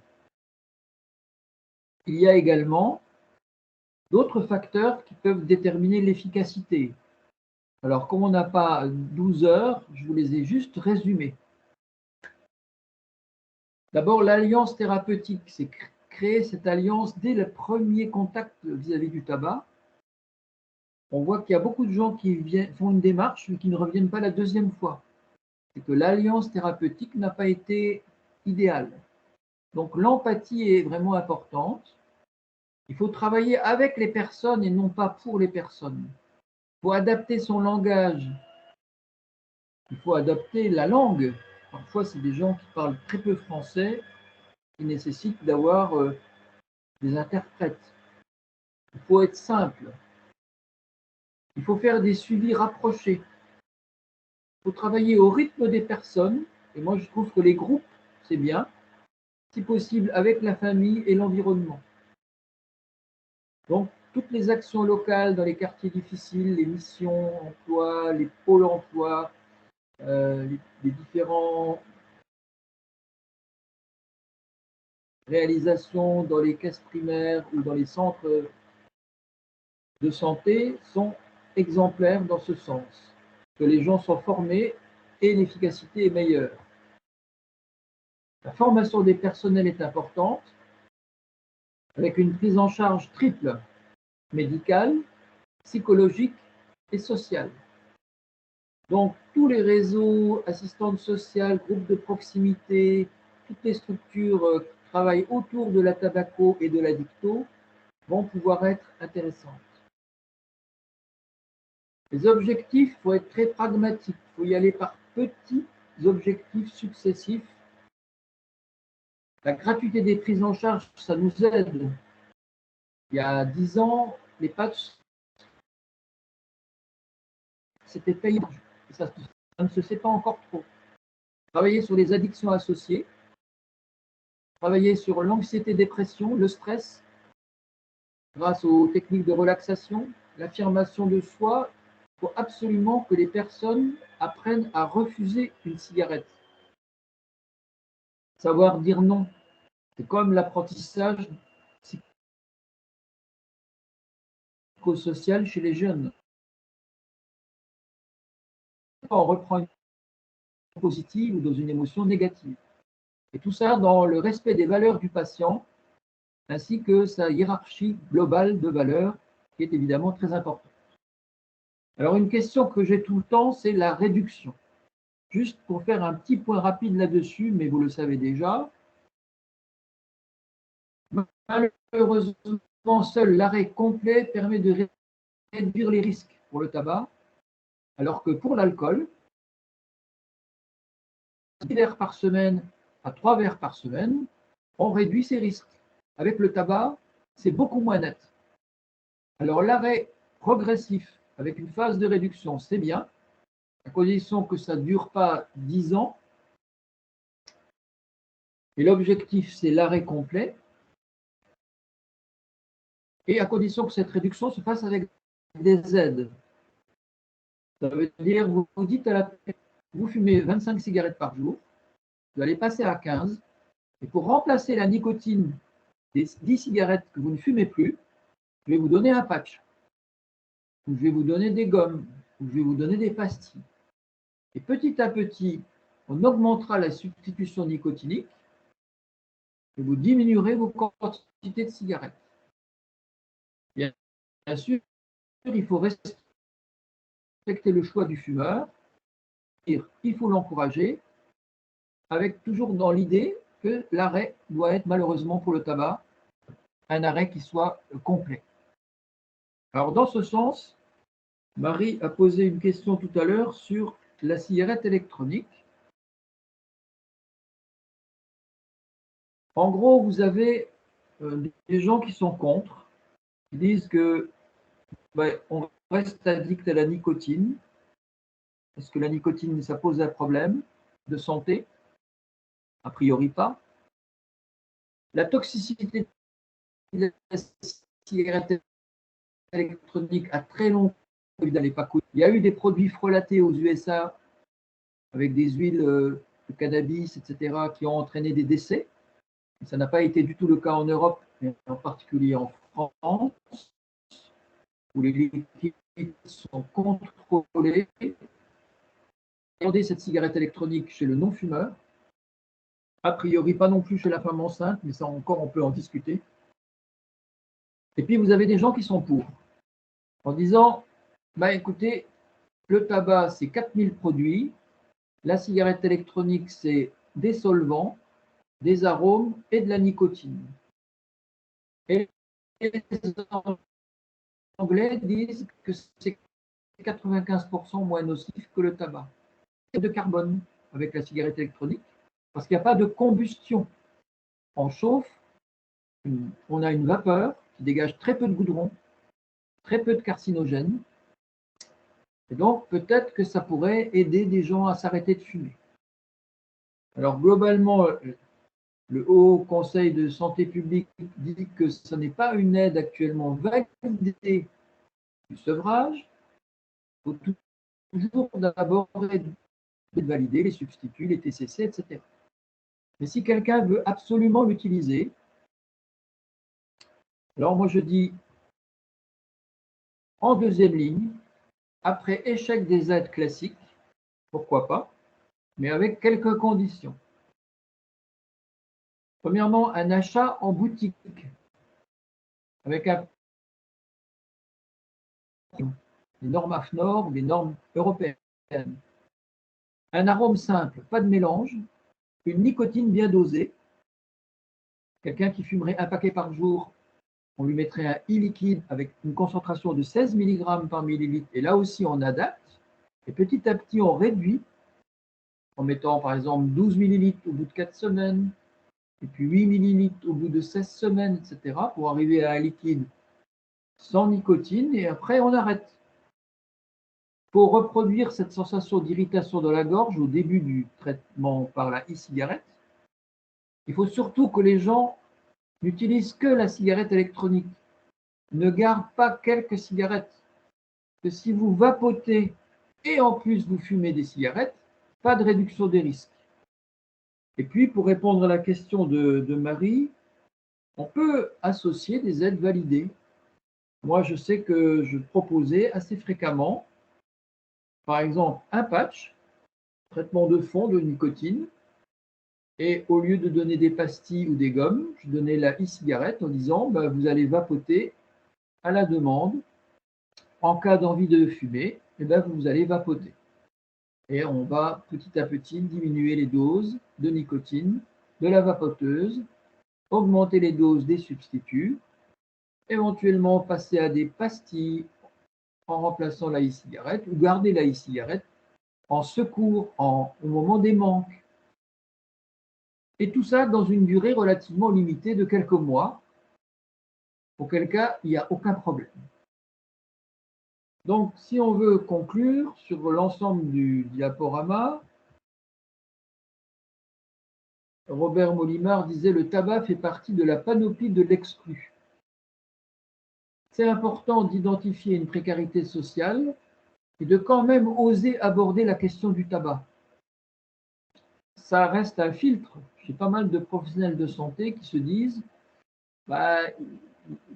il est en situation difficile, il est en chômage, c'est pas le moment de lui parler du tabac. si ça peut être le moment, et pour lui, ça peut être quelque chose qui va réussir. Il y a des déterminants multiples. Le problème, ce n'est pas le tabac, c'est la précarité. Et je termine avec une citation de Jacques Rancière, un philosophe, qui disait « L'essentiel est d'aider les gens à basculer d'un état d'incapacité reconnue à un état d'égalité. » Et j'en arrive à la dernière diapo, qui a pour but de déjà vous remercier de votre attention. Et on a un petit quart d'heure pour essayer de répondre à vos questions. Sachant que je proposerai à Noémie Morlet de vous faire passer, si ça vous intéresse, le PDF du diaporama. Comme ça, vous pourrez retrouver les références si vous voulez aller plus loin sur le sujet. Voilà, maintenant je suis prêt à répondre à vos questions. Je vais donc arrêter le partage.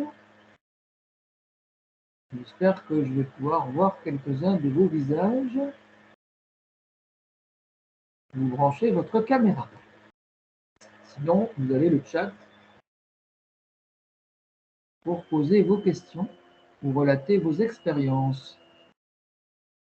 En tout cas, merci beaucoup pour votre présentation, Dr Pfeiffer. Je trouvais que c'était très clair. Ça donne aussi des pistes de travail qu'on peut avoir avec ces publics. Pour l'instant, je n'ai pas vu de questions dans le chat. Alors, c'est vrai qu'on voit qu'il y a des choses qui sont communes dans les différents profils de fumeurs. Et c'est vrai qu'il y a des spécificités un petit peu particulières aussi des personnes en situation de précarité qui sont importantes à prendre en compte. Et c'est vrai qu'on a beaucoup de freins aussi parfois des professionnels pour aborder ces questions-là. Et je crois que l'envie d'arrêter de fumer, elle est la même quel que soit le niveau socio-professionnel des personnes.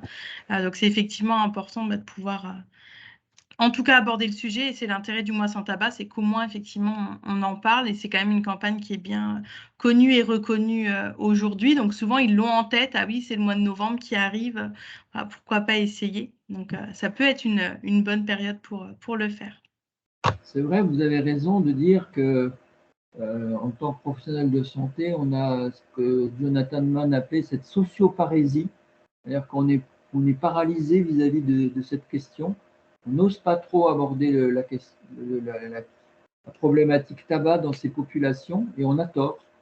Et on a donc aussi à apprendre à réfléchir et à simplement repérer le tabagisme, poser la question et discuter des possibilités d'aide qui sont quand même maintenant nombreuses et remboursées. Moi, je vois un endroit où on pourrait beaucoup discuter de ça, c'est quand les gens sont dans un établissement. On pourrait discuter du tabac, par exemple, à partir des règlements. Vous savez que c'est interdit de fumer dans les lieux publics. Donc, il y a déjà la question du vapotage. Est-ce qu'on peut vapoter dans les lieux publics? Tout ça, ça permet de discuter. Et à partir de là, on part sur le tabac. Finalement, vous en êtes où avec le tabac? Les gens s'expriment. Et qu'est-ce qu'on pourrait faire pour vous aider? Est-ce que vous auriez des envies? Etc. Et à partir d'un groupe qui peut se revoir une autre fois et éventuellement avoir une intervention de quelqu'un qui vient les motiver, on peut démarrer quelque chose dans un établissement où au départ, il n'y avait aucune volonté, aucune motivation à ce niveau. C'est vrai qu'en partant vraiment des personnes et de leurs idées ou de leurs envies, ça peut être intéressant. C'est vrai que nous, on travaille beaucoup avec les structures. Une des questions qu'on pose aussi, c'est toute la notion des pauses, les pauses cigarettes, comment ça se passe, où est-ce que les gens vont fumer. Parfois, c'est un peu le lieu où il faut être aussi, les pauses tabac, où c'est le plus convivial. Donc, c'est vrai que généralement, on arrive à travailler avec les structures dans justement, est-ce qu'il y a d'autres endroits conviviaux où on ne fume pas? Parce que ça peut être compliqué aussi, de gens qui vont dire, mais si j'arrête, fait, comment je fais ma pause? Des fois, les gens suppriment les pauses, enfin, ne font plus ça, et ça va être un frein aussi dans le maintien. On le voit, moi, je trouvais que c'était impressionnant quand même, le graphique où on voyait tout le nombre de reconsommation dans les 8 premiers jours de l'arrêt. Et c'est vrai que Oui. du coup, c'est pour ça que c'est important peut-être de vraiment bien renforcer la préparation Voilà. pour éviter, parce que c'est vrai que s'ils rechutent trop vite, ça peut aussi faire que les gens se désestiment encore plus dans leur capacité. Il faut vraiment qu'on arrive à bien identifier les besoins des fumeurs et qu'on leur formule des objectifs. Moi, je trouve que la réduction est un bon outil, mais je vous ai dit avec deux limites, c'est qu'il ne faut pas que ça dure trop longtemps et il faut que ce soit une vraie réduction. C'est-à-dire qu'il faut leur donner quand même des substituts nicotiniques. Parce que sinon, en fait, les gens, ils vont compenser. C'est-à-dire que si vous avez un fumeur qui fume 25 cigarettes par jour, vous lui dites, bah, écoutez, objectif, d'ici 15 jours, 3 semaines, c'est 15 par jour, et ben, en fait, il va réussir à n'en fumer que 15. Mais en fait, avec le CO-testeur, on voit qu'il pompe beaucoup plus sur les 15 qui restent par rapport aux 25 qu'il avait avant. Et finalement, les toxiques sont les mêmes. Donc, il a compensé. Alors que si on lui donne des substituts nicotiniques, d'abord à petite dose, on ne va pas avoir de surdosage parce que le corps a une tendance naturelle à s'auto-titrer vis-à-vis de la nicotine, c'est-à-dire à trouver sa dose idéale. Et donc, il ne va pas se surdoser, simplement il va fumer moins et il va voir que le substitut aide.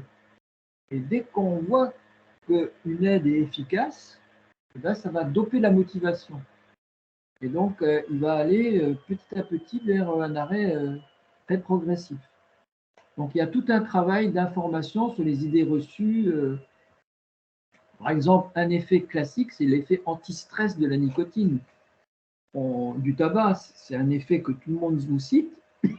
Et en fait, on sait que les fumeurs qui ont arrêté de fumer, un an après l'arrêt, ils ont des niveaux de stress beaucoup plus bas que les fumeurs. Quand vous fumez, votre cœur s'accélère, votre tension monte de 1 point en moyenne, et les gens sont plus stressés. Quand vous prenez les mêmes qui ont arrêté, un an après, ils ont un niveau de stress plus bas.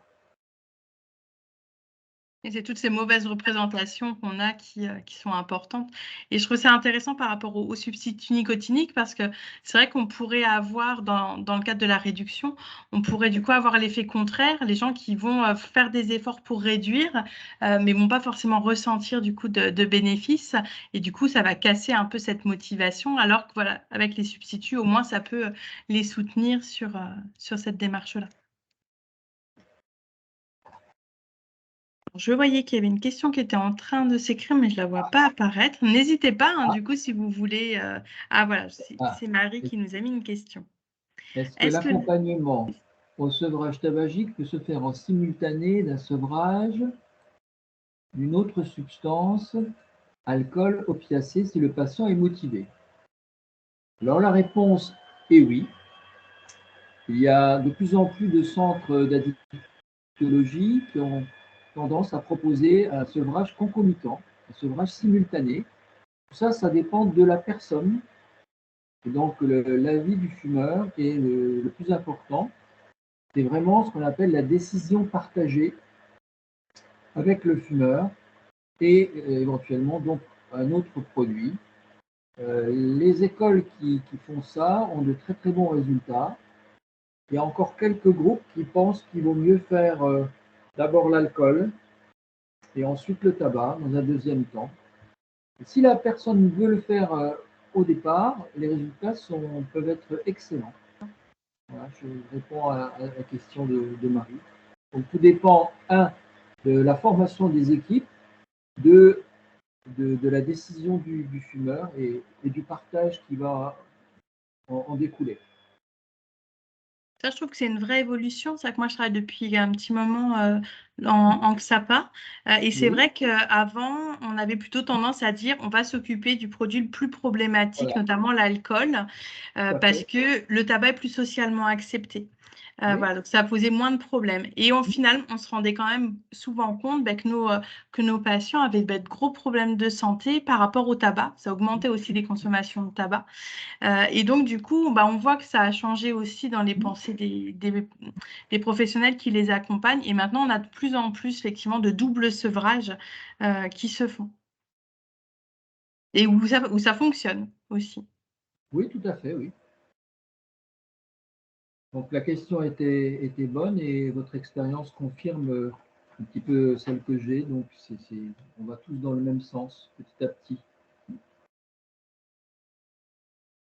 Moi, dans tous les cas, je vous ferai parvenir, comme l'a proposé Monsieur Pfeiffer, la présentation. Donc, on vous remercie de la mettre à disposition. Je vous mettrai également les liens des 3 vidéos qu'on a pu visionner ensemble. Vous avez du coup un certain nombre de liens qui seront dans la présentation. Nous vous enverrons aussi un questionnaire de satisfaction, voilà, à remplir pour vous puissiez aussi nous faire remonter votre avis sur le webinaire et si vous avez d'autres besoins ou d'autres thématiques que vous souhaiteriez qui soient abordées pour les éditions prochaines du mois sans tabac. J'attends de voir un petit peu s'il y a d'autres questions ou réactions. N'hésitez pas. Merci Marie de votre participation. Marina, pardon.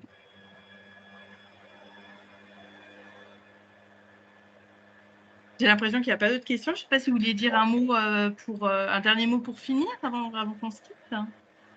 Écoutez, simplement ce que je voulais vous rappeler, c'est que c'est une addiction forte et qu'on a aujourd'hui des aides efficaces qui sont possibles, qui sont remboursées et qu'il faut déjà oser en parler à ces populations et ensuite mettre en route un processus avec des mini-objectifs qui vont ensuite se renforcer au fur et à mesure du temps. Je vous remercie beaucoup de cet entretien et des réactions. Il y a également les fiches que vous pouvez conseiller, les fiches Moi sans tabac qui ont été, j'ai vu sur le site. Je crois qu'il y a une fiche tabac et précarité, non? Je l'ai pas vue celle-là, mais je vais regarder du coup. Il me semble qu'il y en a une dizaine maintenant. En tout cas, il y a un certain nombre d'outils. C'est vrai qu'ils enrichissent les outils au fur et à mesure. Il y a des exercices de relaxation. Enfin voilà, il y a pas mal de choses que les gens peuvent utiliser. Donc c'est vrai qu'il y a des ressources qui peuvent. Donc si vous pouvez mettre le lien pour les personnes qui étaient en ligne pour qu'ils récupèrent ces fiches que je trouve très très synthétiques et très bien faites. Pas de souci, ce sera fait. Très bien. On va vous souhaiter une très très bonne après-midi et puis un très bon mois sans tabac avec toutes les formations que vous avez organisées. Je pense que ça devrait très très bien se passer. Eh bien, merci beaucoup pour votre présentation, Dr Pfeiffer. Puis bonne fin de journée à tous. À bientôt. Merci au revoir. Beaucoup. Au revoir. Au revoir.